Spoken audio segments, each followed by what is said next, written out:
dal leen ak jàmm ñu xëy taxañ yéeni kaay xëyandoo tàmbale ko le quotidien yéeni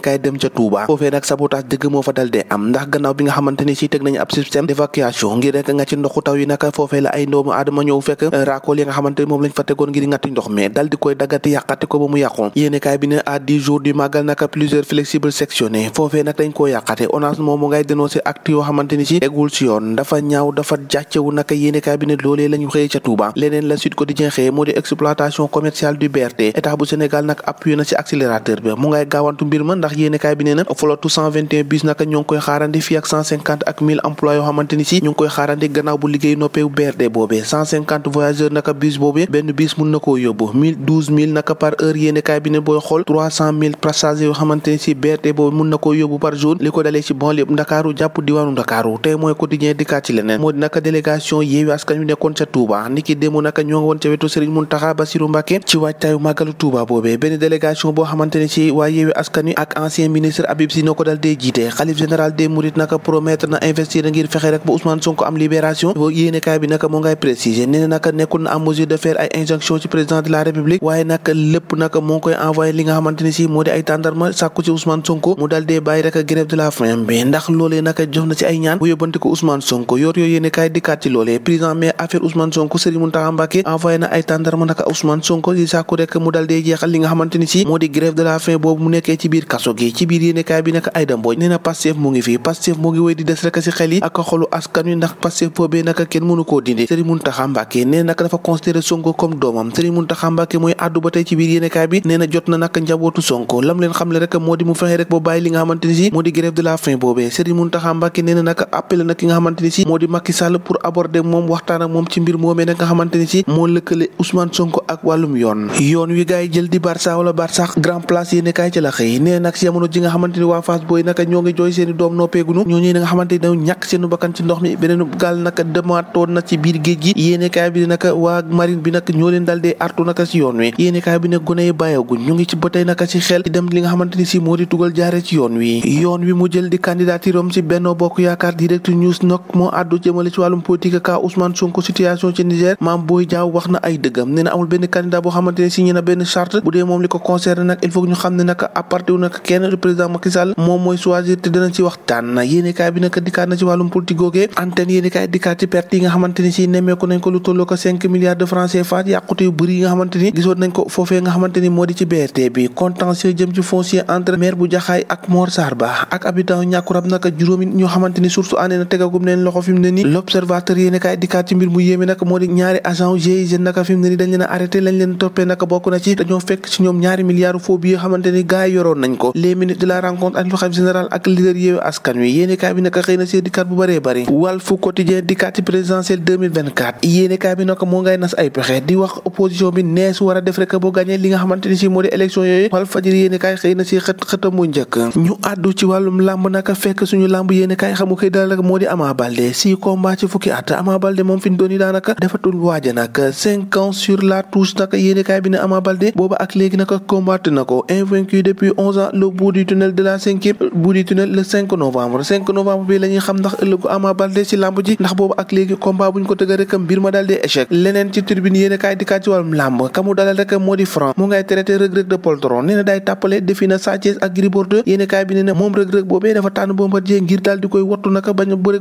moom Franc mooy àddu ba tey ci biir yéenekaay bi nee na Gris 2 dafa bari wax c'est lecture bu nga xamante ni moo reste face moo di grand frère am di Gris Bordeaux moom rek moo ko dese foofee ca face Franc mooy àddu di mbër mu mi nga xamante ne mu ngi koy di def ay jaloore lamb jàngook ñoo ko déggandoo jàngeen jëf ba ëllëg